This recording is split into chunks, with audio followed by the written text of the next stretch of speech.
Hi,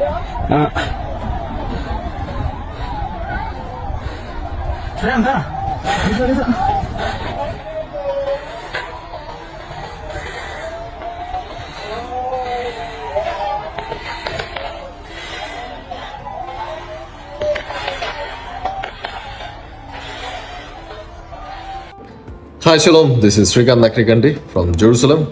So, ఇందాకనే నేను Israeli మాల్లో నుంచి నేను లైవ్ చేశాను, ఫేస్బుక్ లైవ్ చేశాను ఒక జస్ట్ 2-3 అవర్స్ బ్యాక్. ఆల్రెడీ ఒక 40,000 పైగా దాన్ని చూశారు. మీరు కూడా చూడండి. బేసికల్గా కొన్ని ఏఐ వీడియోస్ని, ఎప్పుడు వీళ్ళు అబద్ధంలోనే బతుకుతారు, ఏఐ వీడియోస్ని చేసి ఇజ్రాయిలీస్ అందరు ఎక్కడికో పోతున్నట్టు, బ్యాగులు వేసుకొని పోతున్నట్టు క్రియేట్ చేసి పెడుతున్నారు. సో అందుకని నేను లైవ్ చూపించాను. అంటే నార్మల్గా లైఫ్ చాలా నార్మల్గా ఉన్నదండి, ఎవ్వరు భయపడడం కానీ అట్లాగా ఉండదు.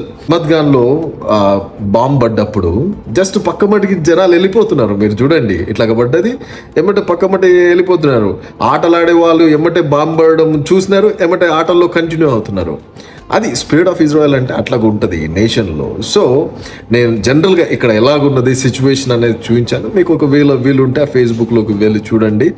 ఎక్కువగా నేను యాక్టివ్గా ఫేస్బుక్లో కూడా యాక్టివ్గా ఉంటున్నాను, అదేవిధంగా నా టెలిగ్రామ్ ఛానల్లో కూడా యాక్టివ్గా ఉంటున్నాను.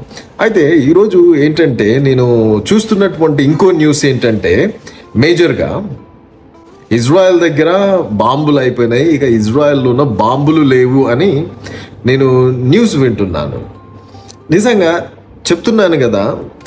ఇప్పుడు ఫస్ట్ చాలా కంట్రీస్ ఏమన్నారంటే, ఇదివరకు ఇజ్రాయెల్ పని అయిపోయినది. కొంతమంది స్పెషలిస్టులు మాట్లాడింది ఏంటంటే, ఇజ్రాయెల్ హమాస్ పైన దాడి చేయలేదు, లెబనాన్ పైన దాడి చేయలేదు అని ఈ లెఫ్ట్కు సంబంధించిన వాళ్ళు ఏదేదో మాట్లాడినారు, అమెరికా నుంచి కానీ ఎక్కడి నుంచి అయినా కానీ. కానీ వీళ్ళు ఒకటి గుర్తుపెట్టుకోవాలి, ఇజ్రాయెల్ ఈ యుద్ధాలకు ఇప్పటి నుంచి రెడీ కావట్లేదు. ఓ 10-15 సంవత్సరాల నుంచి రెడీ అయింది. ఒక 10 years బ్యాకే వీళ్ళు ఈ యొక్క కంట్రీస్ పైన, ఈ యొక్క టెర్రర్ ఇన్ఫ్రాస్ట్రక్చర్ పైన దాడి చేద్దాం అనుకున్నారు కానీ ఆగిపోయినారు. ఆ 10 సంవత్సరాల తర్వాత ఇప్పుడు జరుగుతున్నది. అంటే ఇన్ని సంవత్సరాలు రెడీగా సిద్ధంగా ఉన్నప్పుడు వీళ్ళు ఆ మాత్రం బాంబులు ఉండవా? డెఫినెట్గా ఉంటాయి. ఇంకొకటి ఏంటంటే, ఇప్పుడు ఇజ్రాయెల్ వాళ్ళకు బంకర్ బ్లాస్టర్ లేకపోతే న్యూక్లియర్ సైట్స్ పై దాడి చేయలేదు, పూర్తిగా బ్లాస్ట్ చేయలేదు అని అంటున్నాం. అవసరం లేదు, మాకు బంకర్ బ్లాస్టర్స్ అవసరం లేదు, ఏది అవసరం లేదు. ఇజ్రాయెల్కి జెరికో 3 ఉన్నది. ఇజ్రాయెల్ దగ్గర చాలా స్ట్రాంగ్ వెపన్స్ ఉన్నాయి, వాటిని కూడా వాడచ్చు. బంకర్ బ్లాస్టర్ కంటే ఈక్వల్గా, అంటే సేమ్ రేంజ్లో ఉంటుంది అనమాట. అంటే ఎవరి అవసరం లేదు. అంటే ఇజ్రాయెల్ ఈజ్ వెరీ క్లియర్. ఒకవేళ అమెరికా సహాయం చేస్తే అమెరికాతో కలిసి చేస్తుంది, లేకపోయినా సింగిల్గా అయినా చేయడానికి ఇజ్రాయెల్ అప్పుడు రెడీ ఉంది, ఇప్పుడు రెడీ ఉంది, ఎప్పటికైనా రెడీగా ఉంటుంది. ఇక్కడ మీరు గమనించాలి, ఎందుకు ఈ కోపం ఏంటి అంటే ఉక్రోషం కాదండి. ఇప్పుడు వీళ్ళు ఒక వారం 10 రోజుల్లో ఈ యొక్క న్యూక్లియర్ వెపన్ తయారు చేసుకుంటే ఇజ్రాయెల్ మీద వేయడానికి రెడీగా ఉన్నారు. వాళ్ళు ఈరోజు హైపర్సోనిక్ వాడుతున్నారు, రేపటి నాడు న్యూక్లియర్ వెపన్ వాడి సంతోషపడతారు. అది మీకు అర్థం కాదు, ప్రపంచ దేశాలకు అది అర్థం కాదు, వీళ్ళకి సపోర్ట్ చేసే వాళ్ళకు. అందుకని యుద్ధము ప్రజల మీద చేయమంటలేను, యుద్ధము ఈ తీవ్రవాదుల పైన, తీవ్రవాద గ్రూపుల మీద మాత్రమే చేయమని చెప్తున్నాము. ఇరానీ ప్రజలకు మేము సపోర్ట్గా ఉంటాము. ఈరోజు రెజిమ్ ఎంతమందిని చంపుతున్నాడండి వాడు. ఆ దేశంలో అన్నీ ఆపేసినాడు, ఇంటర్నెట్ ఆపేసినాడు. పాపం పేదరికంలో బతుకుతున్నారు. ఇరాన్ ఈ దేశము చాలా వండర్ఫుల్ దేశం, పేదరికంలో బతుకుతున్నారు. ఈ పేదరికంలో నెట్టేసిందే ఈ రెజిమ్.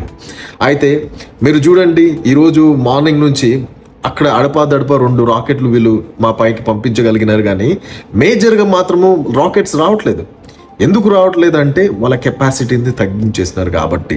వాళ్ళ రాకెట్ లాంచర్స్ని ఎక్కడ కనిపిస్తే అక్కడ పేల్చేస్తుంది ఇజ్రాయెల్ లోపల. సో ఇందాక ఒక రెసిడెన్షియల్ బిల్డింగ్స్ మధ్యన ఒక దాడి చేసింది, చాలా స్పెసిఫిక్గా. ఒకటే బిల్డింగ్, అంటే అపార్ట్మెంట్ ఉంటే ఎగ్జాక్ట్గా ఒక రూమ్ను మాత్రమే ఇజ్రాయెల్ టార్గెట్ చేస్తుంది, మిగతా వాళ్ళకి ఏం కాదు. దాంట్లో ఎవరో ఈ ఆటోమిక్ ఎనర్జీకి సంబంధించినటువంటి సైంటిస్ట్ ఉన్నాడు కాబట్టి అతను కూడా అంటే తీసివేసింది ఇజ్రాయెల్. అంటే చాలా స్పెసిఫిక్గా ఆ ప్రాంతాల్లో వర్క్ చేస్తున్నది ఇజ్రాయెల్. అయితే ఇంకొక విషయం ఏంటంటే, నాకు తెలిసి ట్రంప్ పైన ప్రెషర్ పెరుగుతున్నట్టుంది, రష్యా ఈ దేశాలన్నీ ప్రెషర్ చేస్తున్నట్టుంది ఇన్వాల్వ్ కావద్దని. కాకపోతే ఇప్పుడు జరుగుతున్నటువంటి ఇంకొక విషయం ఏంటంటే, అమెరికా నుంచి నేను చూశాను ఒక C-17 ప్లేన్స్లలో 10 ప్లేన్స్ బయలుదేరినాయి ఇజ్రాయెల్కి. అంటే ఇవన్నీ వార్ ప్లేన్స్. దీంట్లో అంటే నాకు తెలిసి ఒక స్పెషల్ బాంబ్స్ను కూడా అమెరికా పంపిస్తుంది అనుకుంటున్నాను. ఎందుకంటే ఒకవేళ అమెరికా ఇన్వాల్వ్ కాకపోతే ఇజ్రాయెల్కి జస్ట్ హెల్ప్ చేయడానికో లేకపోతే వాళ్ళ ఇన్వాల్వ్మెంట్ ఉండాలనుకుంటున్నారు. ఎందుకంటే ఇది చాలా హిస్టారిక్ మూమెంట్ కదా. దాంట్లో అమెరికా హ్యాండ్ కూడా డైరెక్ట్గా ఉండాలనుకుంటున్నారు, లేకపోతే వాళ్ళ హెల్ప్ చేస్తాము అన్నట్టుగా ఉండాలనుకుంటుండొచ్చు. సో అంటే డెఫినెట్గా ఈ డ్యూరింగ్ ఈ టైం అంతా డెఫినెట్గా ఇజ్రాయెల్కి అమెరికా ప్రెసిడెంట్ ట్రంప్ సపోర్ట్ ఉన్నది. కాకపోతే వాళ్ళు డైరెక్ట్గా ఇన్వాల్వ్ కావట్లేదు.